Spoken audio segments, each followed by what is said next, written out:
Hi, everybody. It's Barry again.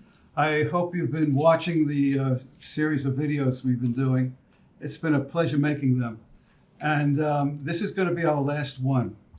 It's the whole series was called Acting Getting Started. So where do you get started?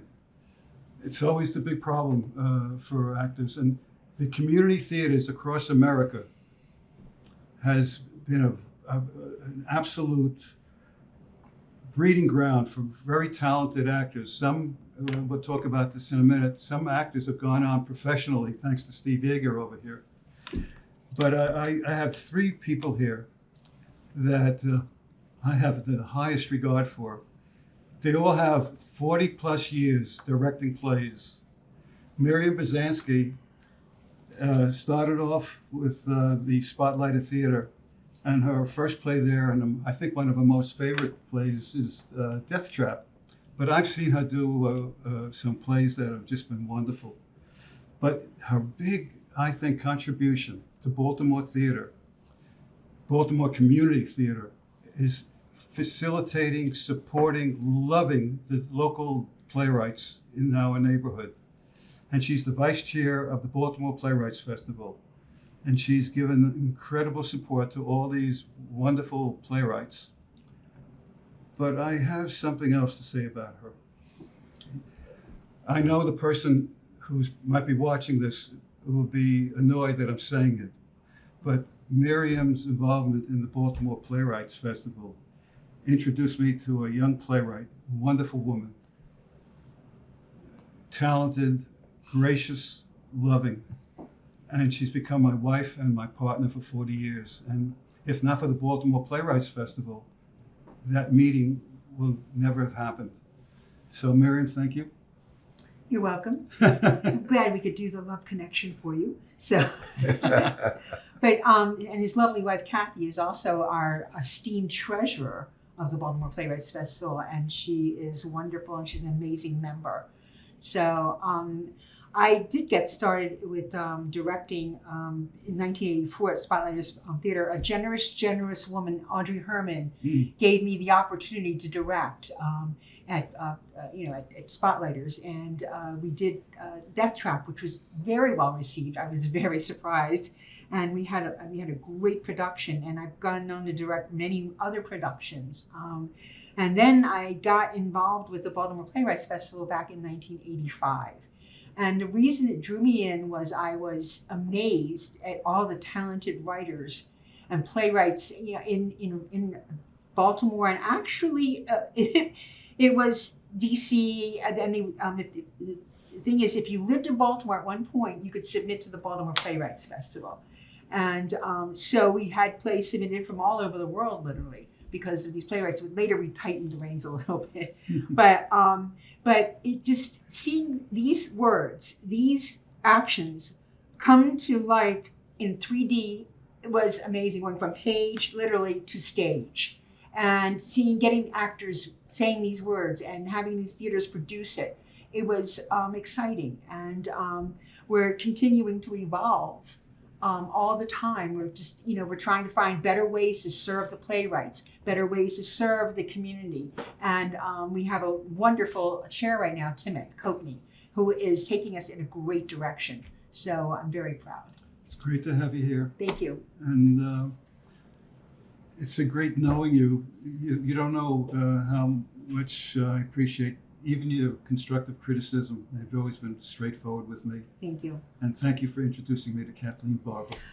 You are most welcome. She's an amazing woman. She is indeed. I know she's going to be mad when she sees this, because she says, I don't want... Percy Thomas. She doesn't know about Jews. As a matter of fact, I know a few things I need to learn. But Percy Thomas, we go back at least 40, 45 years. Actually, everybody here. And it all happened because of community theater. And Percy marched into what was then Corner Theater, introduced himself, and said, I'm the president and artistic director of Free Spirit Theater. The minute he shook my hand, I knew I had a friend for life. I tell you, Percy, it was just an amazing meeting. I'll get to you in a minute, Steve. Hang on. But we did some great work together. Percy holds a PhD from Johns Hopkins in social sciences and behavior. But he also represents something that I think is courageous and important. He's written a bunch of terrific plays. And he fights in his plays. There's always a fight for justice and social equality and racial equality. And he calls out in his plays the tragedy that has existed in America for 400 years. And so I'd like to hear from him. But Percy, we've had a couple of events that I want to not talk at length about. But I decided some years ago to direct Blues for Mr. Charlie by James Baldwin. And Percy just agreed to it, and he brought his Free Spirit Theater along. It's now called the Amazing Theater, and it is amazing. And we had sold out houses at CCB for the run of the show, half white cast, half black cast. And the bonding was incredible, just incredible. But what happened was even more incredible and shows you who Percy is. He got himself a bus, loaded us and the set onto the bus. We drove to Manhattan for two performances right near Lincoln Center. And on the second show, sold out. Who should walk into the theater but James Baldwin himself with his entourage? Wow. We shook that man's hand. And he sat and watched the whole show. I did watch a bit of the play, but my eyes were fixed on Mr. Baldwin. And I was a nervous wreck. And he came up to me after the show and said, "Fine work, Mr. Feinstein." Shook my hand. And he looked at Percy. And he knew that we had a friendship, a bond that went beyond all the racial baloney that we have to deal with in America. And that play was a brilliant play. And to hear Percy and I listen to Baldwin talk about Medgar Evers, and I got a whole new slant on what real courage is when you give up your life for a belief, which is what the play was about. So I'd like to introduce next Percy Thomas. Wow. What do I say after you bring that memory forward? But Barry's being very modest in his presentation of how we came together.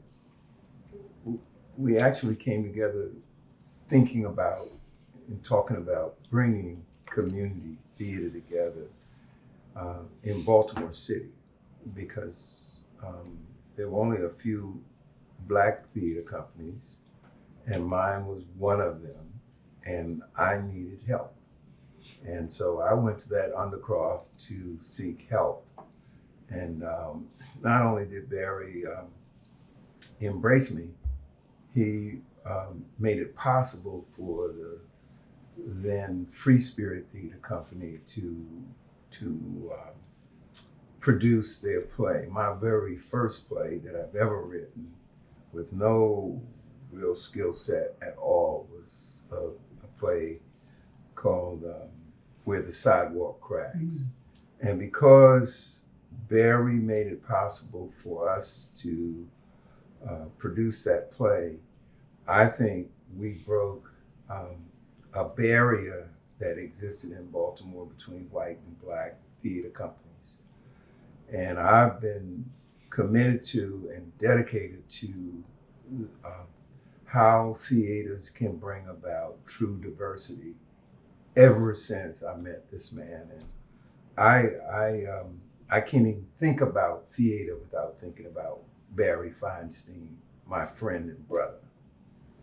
So that's how I got into directing, because I had a group of young African-American actors that wanted to act and did not have a place to act, didn't know how to act. So I started out in a little corner place down here, a street called Tyson's Corner in the alley, teaching them in a little space up on the top floor over a liquor store.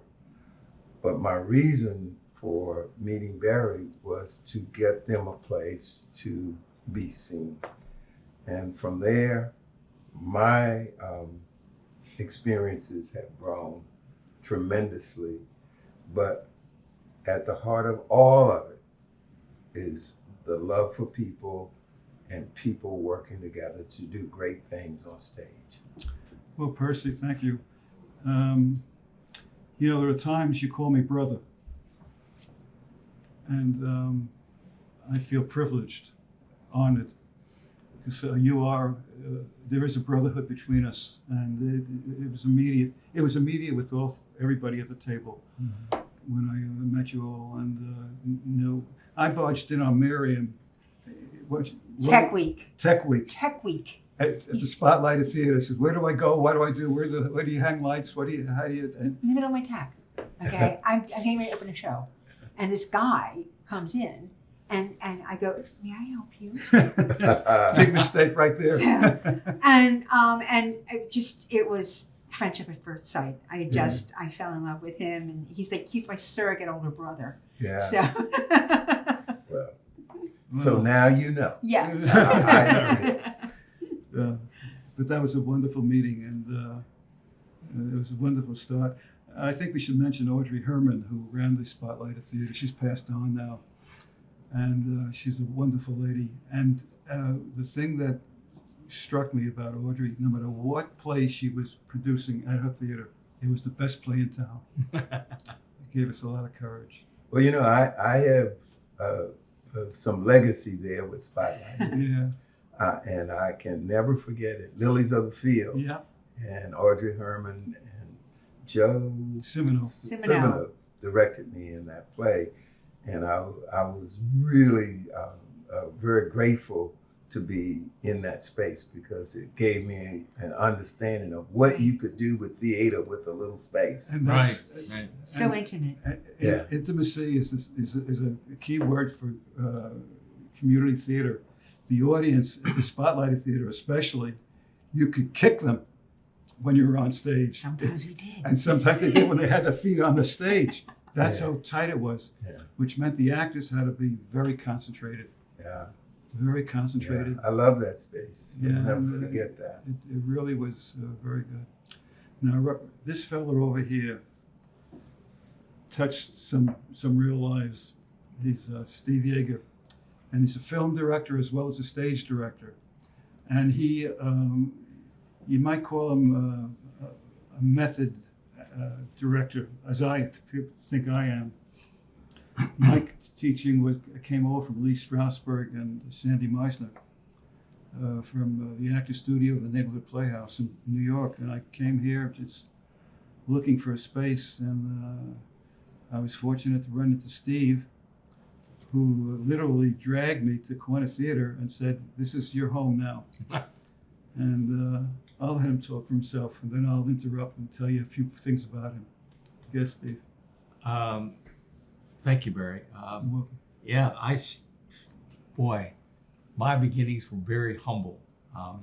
I needed to be involved, and I was maybe 15 years old, and I went to a workshop that Winnie Walsh was teaching, and the first year I wouldn't go in the door. I was so nervous, and then second year I did go in, and Winnie presented me with a play. What's the name of the play? I couldn't tell you. Let's see. Anyway, it was of Mice. Was it of Mice and Men? No, it wasn't. It was. God. Anyway, so that was my introduction to theater. Audrey, yeah. With Audrey Herman, who was always willing to give you an opportunity, always willing to give you a chance, and the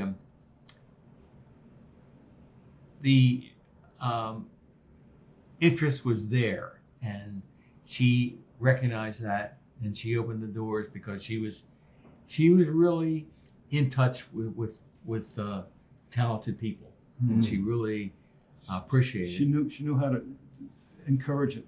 Yeah, and she gave me my first play to direct, and I was lucky to. It was called *Of Mice and Men*, and I was lucky to bring into the cast an actor named Howard Rollins. Oh, wow. And it was his first play, and we were friends, for 20 years until he passed away. And that was Howard's introduction to theater. Oh, my And goodness. we stayed friends, and for the entire time. My real beginning was with before Audrey Herman was with Corner Theater on Howard Street when they were just starting out. We're talking the 60s now, when they were just starting out, and this is a branch of Cafe La Mama in New York, and they did only original plays. Right. And in those days, each play was ran for 2 weeks, and then another play came up. But it was there that I got the experience that I was really coveting, and that's working with actors and being in charge of everything. And it was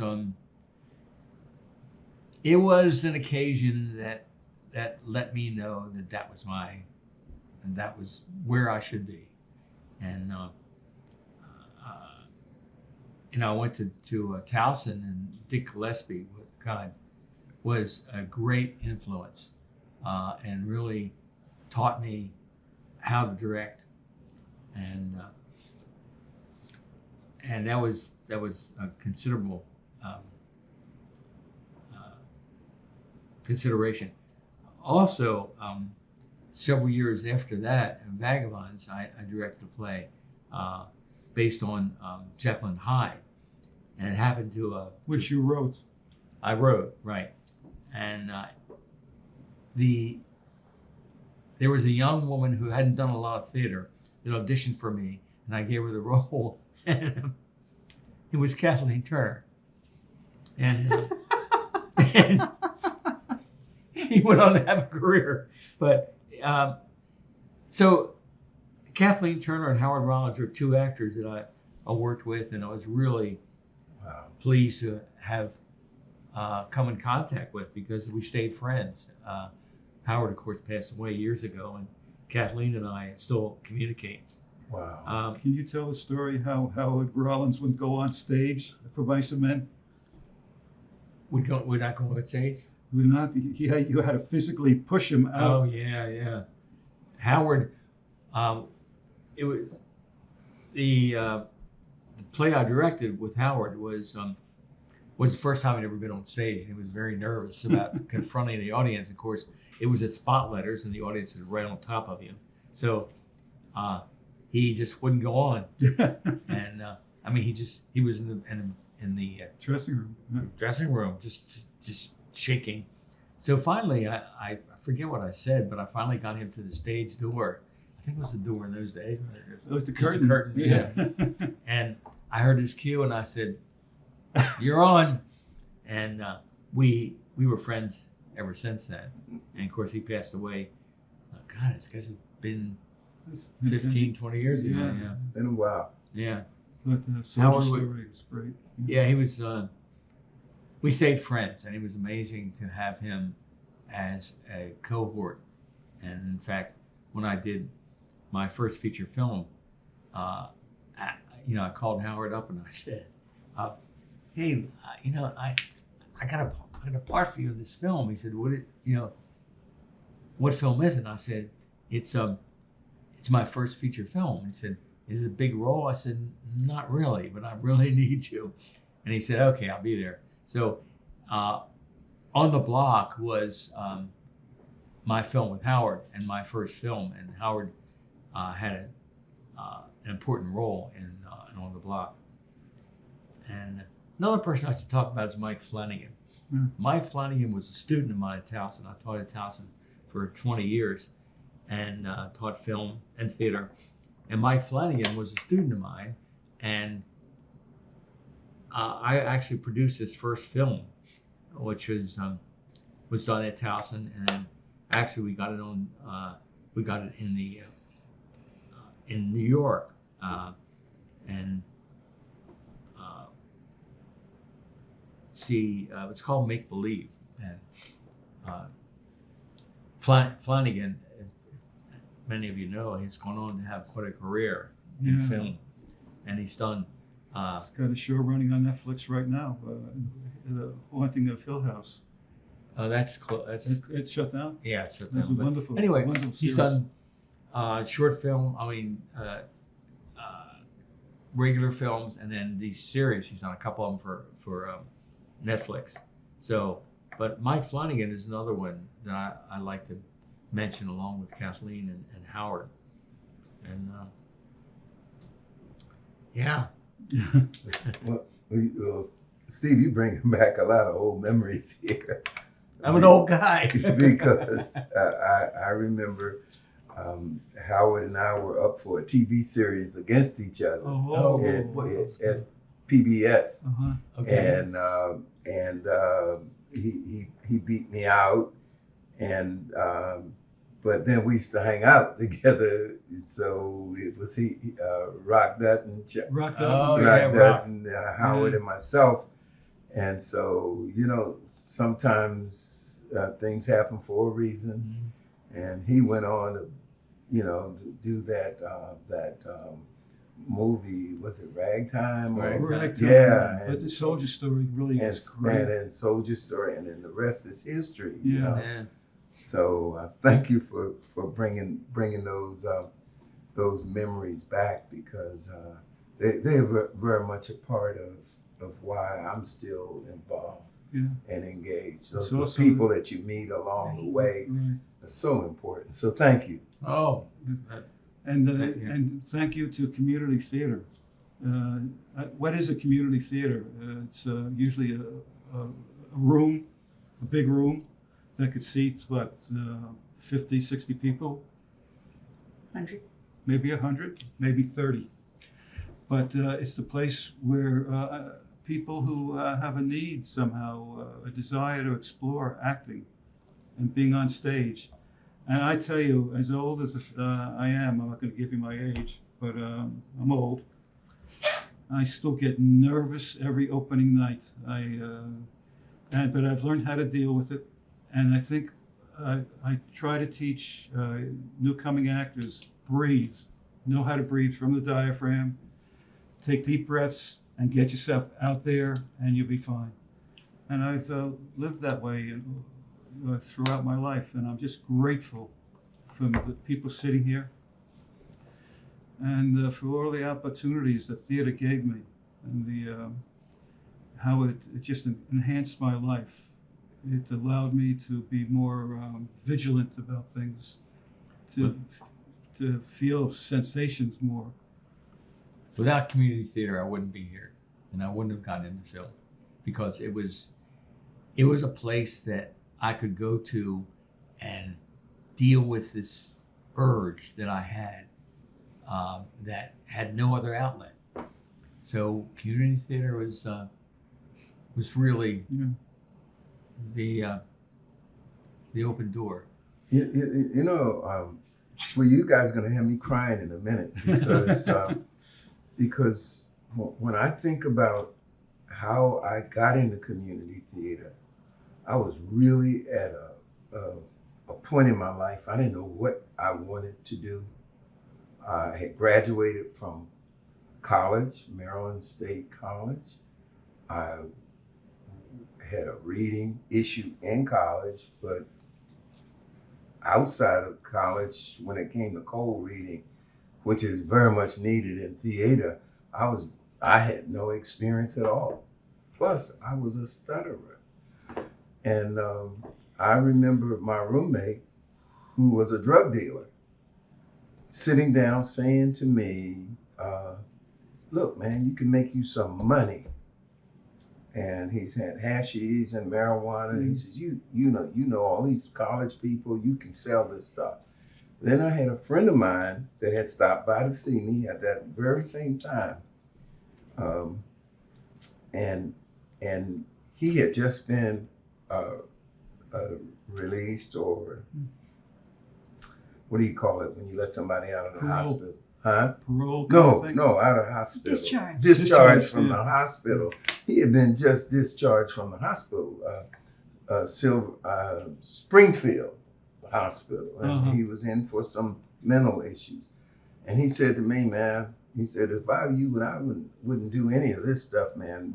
I'm going for an audition of a play. You should come go with me.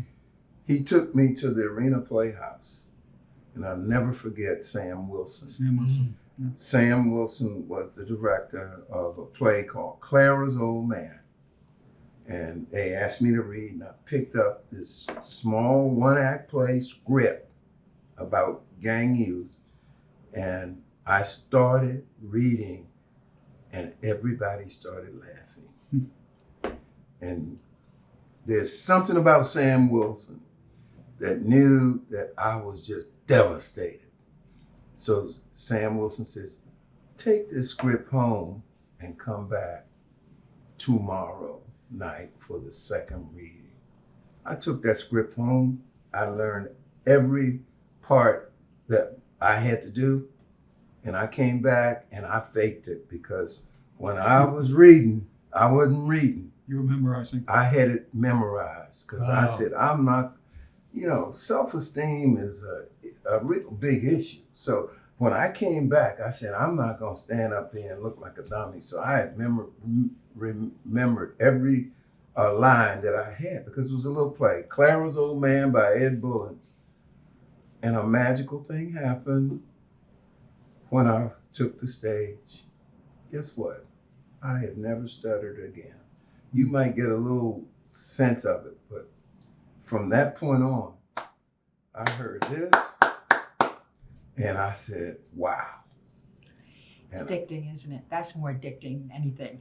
And it's a better addiction. Yeah. So, The applause. yes, the theater applause. Yeah. The theater. yeah, Theater So, itself. I mean, I actually left theater because I had gotten married, and my husband and I were raising children.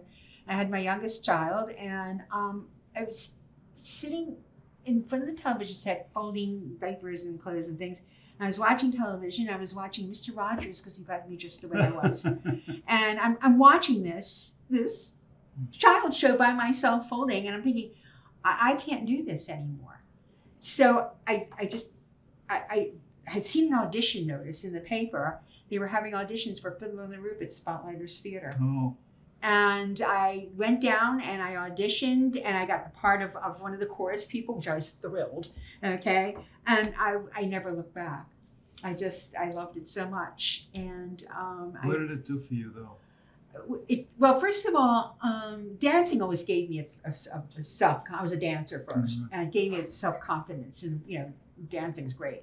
But what it did for me was it brought me back to I was mom and wife at home, but when I went into that theater and closed that door, I was Miriam. And it was an amazing thing, and it helped me so much, both in my personal life, because it gave me purpose as far as theater. Not motherhood and wife always came first with me, but theater was a special love. Wow. It was a special love, and it propelled me. And what I found out was that I really enjoyed being behind the scenes more than on stage. I would watch these directors, and I would go, I wouldn't do that. I wouldn't treat an actor like that. I would give that actor this and this and this and this. I wouldn't do that, Yeah. So I finally got up the courage to ask Audrey if I could direct, and she said yes. I'm like, okay. So I did, and it was Death Trap, and then I could control my time. I didn't have to be at anybody's. I could make my own rehearsal schedule. Yeah. There's something in what you said. The word that comes to mind is catharsis. Those pent-up emotions that we have, Yes. and you get to be another character in a safe environment in front of an audience, expressing emotion, Yes. expressing feelings, and the things that are hidden and locked up inside you find a avenue out. And that's what community theater does. You don't have to have a whole lot of experience, but you have to have courage. Yeah. Courage to get on stage. Yes, to get on stage. Well, I think the thing is, I used to. One of the reasons why I stopped going on stage was I would watch all these actors go through their the motions of breathing, and I tried breathing, and all I could do is feel sick before I got on stage. I mean, I was literally sick, but once I stepped foot on stage, I was fine. Right. I'll never forget. I was playing. I was doing another musical, George M. And I was playing the gypsy, the lady who runs the house over there, where they all stayed. And I had to go on, and I could not remember my first line. Right, right. And I'm going, I have to go on, and I'm going to have to go on. I'm going to sit there and look at the audience, and I'm going to be totally frightened. So I said, okay, just breathe. Okay, I took a deep breath. I walked out on stage, and I said my lines. I go, who's that person talking? It's not The character took over. Yes. Yeah. But it took courage to go to do. Well, you're courageous. You're brave. So it's just, I mean, I'm sure that among the four of us, we have like a gazillion theater stories that we could tell. Right. And we would have to do another gazillion podcasts just to tell them. But it just, for me, Spotlighters was a great start for me. And I love it. I love the theater. It was a great start for me too. Yeah, Without Audrey, I would never have been directing. right, I took that little stage and turned it into The Grapes of Wrath. right. Wow. Yeah, so you were doing another Arthur Miller play when that was the one you were coming in to do in because I was there in Oh, maybe 1985. it might have been The Price. No, it was the one that took place in the Nazi concentration camp. Oh, right. Yes. Right. Bent? No, not Bent. It'll come to me after Yes, we shut yes, down. after the show. But the thing is, he poached one of my actors to build his set. Oh, yeah. Yeah, and then he poached me to help build it. After the fall. Yes, after the fall. And then he poached me to help build it. Yeah. And somehow you did it. I did. Because I loved you so I much. love you too. Barry's good at getting you involved. Yes, but he's also been there. He's been an instrument of the Baltimore Playwrights Festival, directing readings, and just being a mentor also to me as well. And so it was great. I worked with him on a lot of plays, not a lot, but quite a few, because I produced a couple, I stage managed a couple. So, Yeah. So But it all comes down to how valuable that artistic avenue is open in the community theater. But you have to want it. yes. Or, yeah. You have to want it. and something in you has to say, I have a need for it. Because a lot of people come in and they satisfy the need and leave. And some people go on to become Kathleen Turner, Howard Rollins, Yeah. and some people need to be pushed a little bit. Get your butt onto that stage. No, I can't go. Go. But for me, I had a family, and they were my priority. Yeah. So what it gave me is sustenance. It gave me what I needed when as I said, once I entered that theater, I closed the door, and everything else went away when I was in that theater. It was Right. just me with my cast and working on what I was, the play that I wanted to be with. So Well, It completed you. yes, You know, yes, Barry, I had a kind of a triple career kind of experience, but nothing prepared me for my life as a public health administrator, as a college president, more than theater. Theater taught me, and when you ask that question, what does community theater do for you? It taught me how to be a real team builder. Because every time you direct a play, Yeah. Right. if you don't develop a really Trusting. cohesive, trusting team, your play's going to be crap more than likely, or somebody is going to walk out and leave you hanging. right. You got to always be doing that. So, Mhm. so I'm thankful to the community theater for helping me build strong administrative skills that I used in the public domain as an executive, and as a supervisor, and as a manager. That skill set you don't just take too lightly. And people pay hundreds of dollars to learn how to be a team builder when people like us Get on stage we get it. together. We get it, you Right. know. And so what's one of the things that I tell a beginning actor in community theater, what they better do is take a lesson. You know, you need to know the culture of theater, the culture of film, because people who go into theater think that they're going to be movie stars. And you better know that stage is different from hooking up with a film director. Yeah. You know? Different time. So I believe theater's to some extent, don't y'all drive me Oh off, no, it's better than medicine. You know, when you got oh when yeah. you got an ill. Right. Well, And there's some medicine. I'm a little tongue in cheek here, but there have been times I've been so low, so depressed, walked into the theater, bam, it's Yeah. all gone. yeah. And it's that cathartic experience that you, Right. but it's also something you mentioned, it's the trust in your fellow actors, the whole society that gets involved with the Baltimore Playwrights. My wife is a playwright, and she had a dozen emails every morning from playwrights telling you what they were doing, what they're doing, what actors could write. And Miriam, you get all these people together, and golly gee, they become friends for life. Yep. It's amazing. Some of them do. Yeah. Well, Yeah. you know, community theater makes you a better observer of life because Right. you don't know who's walking in that door is going to be on that stage with you. But by the end of the play, you all crying because you're breaking up and going different places. I know. It's just, I love the process. Yeah. I like from the auditions to opening night. Yeah. I love the process and getting my designers in place and everything. And I do not micromanage my designers. I tell them what I want and what I need, and that's it. We just have discussions. If I see something, this might not quite work. Can we do something with this? But I let them do what they do. Okay. And so that's because it's a trust issue. I have to trust them to do the right thing. My actors, I especially have to trust, and I work very closely with them. But I give them the opportunity to show me what they can do. Right. Okay. I don't sit there and go, okay, I want you to move on this word, Right. and then Right. My first experience as an actor outside of the Arena Playhouse, I won't call this man's name because he went on to Hollywood to become, out there in California to become recognized.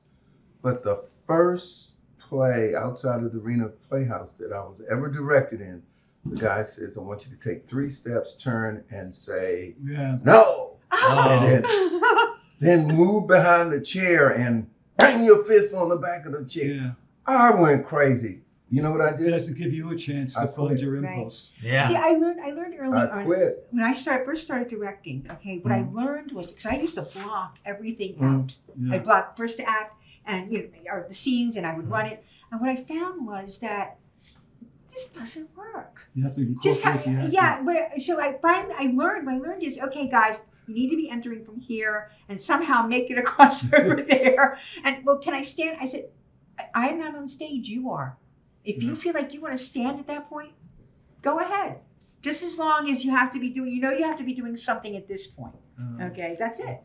So it's wonderful. It's the way I direct, it's the way Steve directs, and the way you direct, and the way you act, and all that.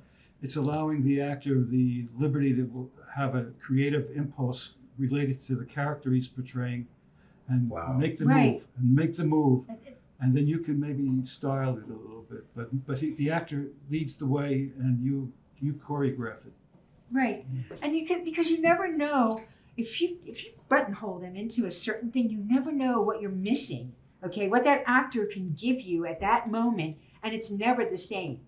I mean, I know that I've done quite a few productions where the show is basically going along, but there's things in there that I know that have evolved since the show has even gone up. I see, and it's great to watch. You have to allow the Right. discovery. Yes, Don't know so much, find out. yes, And Lee Strasberg Wow. used to say that a lot. right. That's a key point to the question of what tip you would give an actor. Well, I want to get into that right now. Yeah. What kinds of tips do you want to give people who are just starting or maybe haven't started? Okay. You want to go first? Yes. All right. I was at auditions, okay, and I have to tell you that these auditions, I have never been so impressed with these group of actors that auditioned. It was a 3-day thing. It was last Sunday, Tuesday, and then today, and I was just in awe of them. But the one thing that bothered me, and it is an actor who has probably done this show or done that part before, and here's the audience, okay, and they're looking, and all you're seeing is this profile of them talking to somebody off stage. I want to smack them.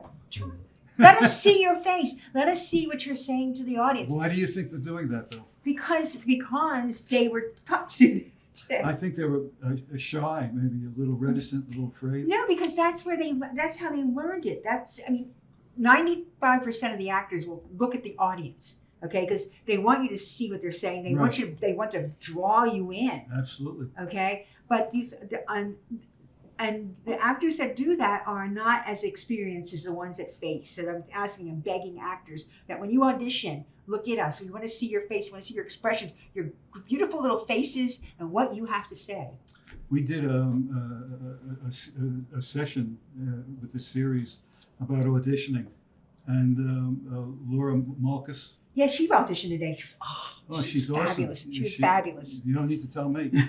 But the thing that she did is she did a 2-minute monologue from a William Inge play, and she just she let the words carry her, and then she started doing things behaviorally, and the way she paused, and whoever she was personalizing the story to, you could see her just totally involved. And the director does not want to get in the way of that. Nope. So let's start with you, Percy. If you had to give a tip or some advice to a young actor, maybe a beginning actor, somebody thinking of it.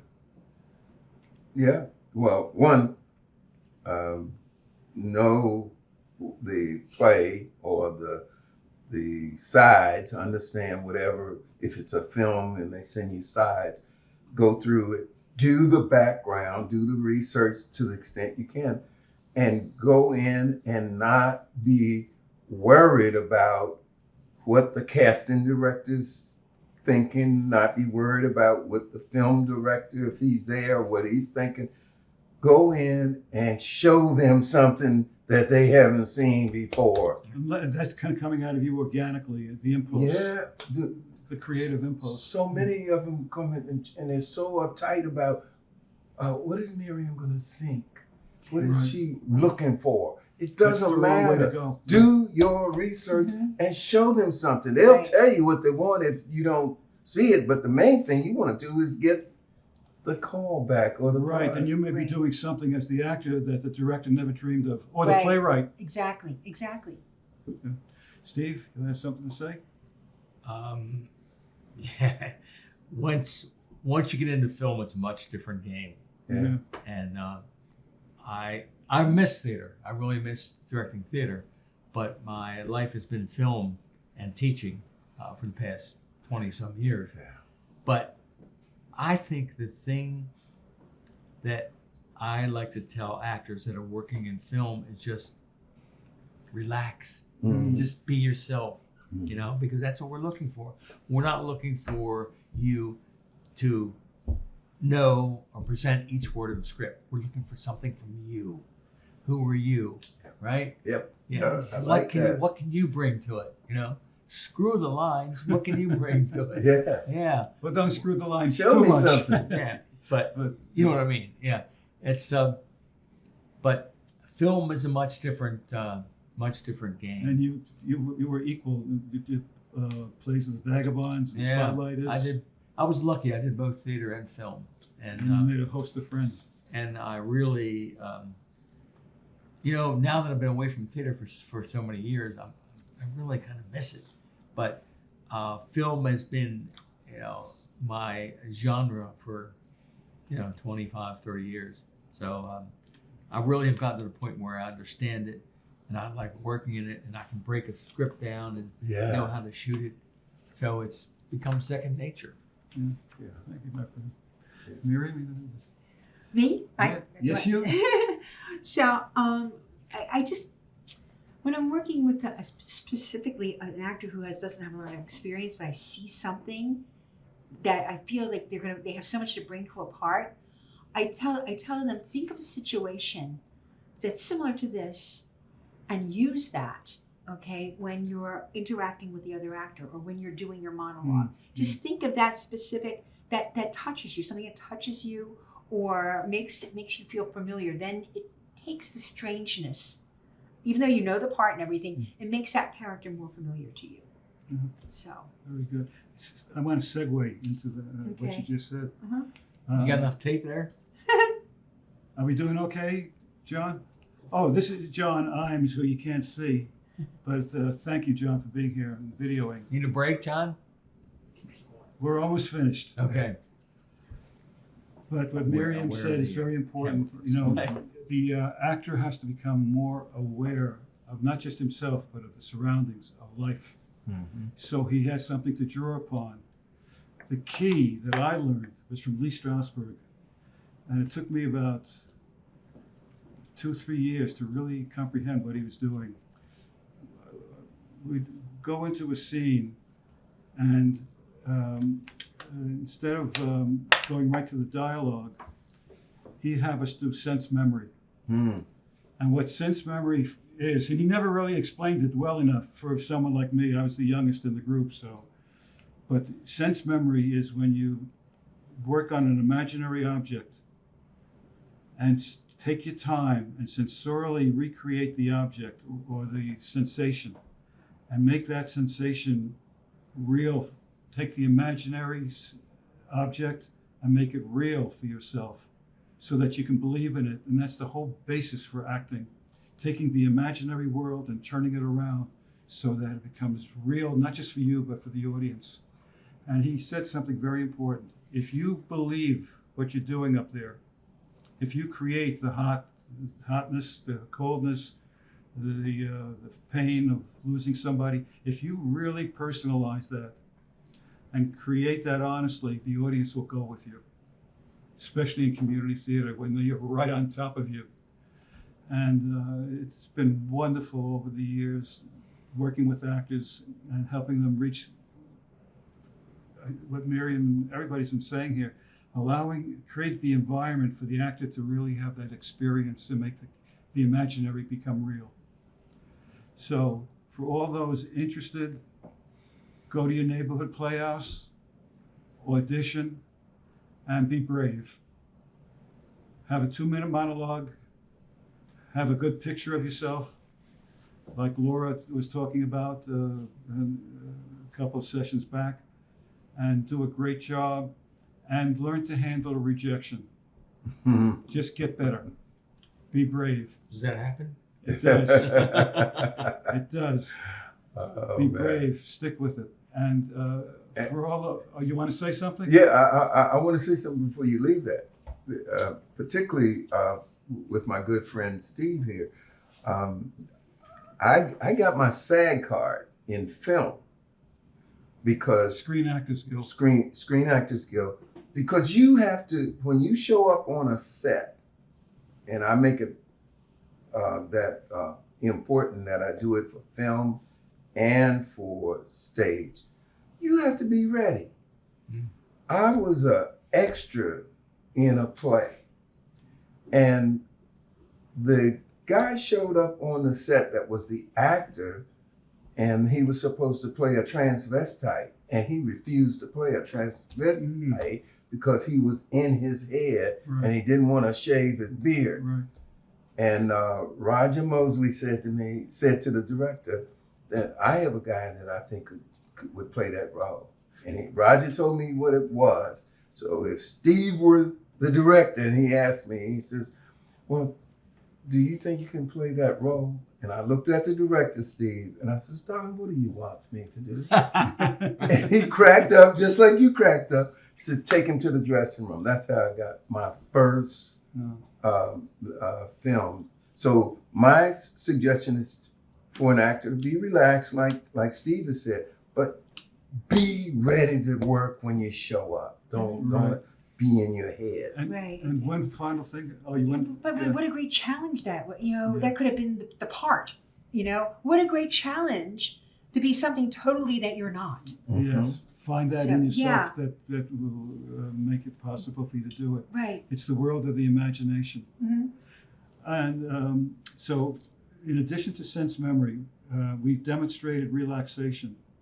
Miriam talked about it when she was afraid, to go on stage or whatever. Breathe. Take a good diaphragmatic breath. Hold it for a count of 5. Let it out for a count of 5, and get your butt out on that stage. If you've been watching, thank you so much for watching. Well, Barry, before you cut off, Oh, you wanted to know our favorite shows. yeah, Yeah, you had that down, and I have something I want to say. Oh, Yeah, all Let me right. talk, Barry. I want to brag on my grandson. Oh, sure. My favorite show is Peaky Blinders. The reason why I love that. you love it, Oh, okay, my God. all right. The reason why my grandson plays Isaiah Jesus in that. Is that right? Yes, he plays Isaiah Jesus, and I can't wait for the 6th season to come out. Are they doing all this? They shot it already. It's going to be It's out on Netflix. in October or November. That's a great it's show. going to be on It is, Netflix. yeah. And when I talk about going from your favorite showpiece and being ready when you show up, you have to be ready because you don't know where your opportunity is going to come. So my grandson was on the set of Peaky Blinders when he heard that this movie was the director was looking for someone to play this movie. Good luck to you, Leo Grande, with Dame Emma Thompson. Yeah. So my grandson inquired. His agent looked into it. Emma Thompson asked him to come to her house and sit down. And he was nervous, so she said, let's go for a walk in the park. And he talked all about it. And he was cast in the title role. So character play. In the title role as Leo Grande. And so I'm just bragging on my grandson because I'm glad he was ready to do that work. And he was nervous about meeting with her, but he was also nervous about the script. And that's what I want to say to every young actor. Do your homework, because none of us are everything that we get called on to play.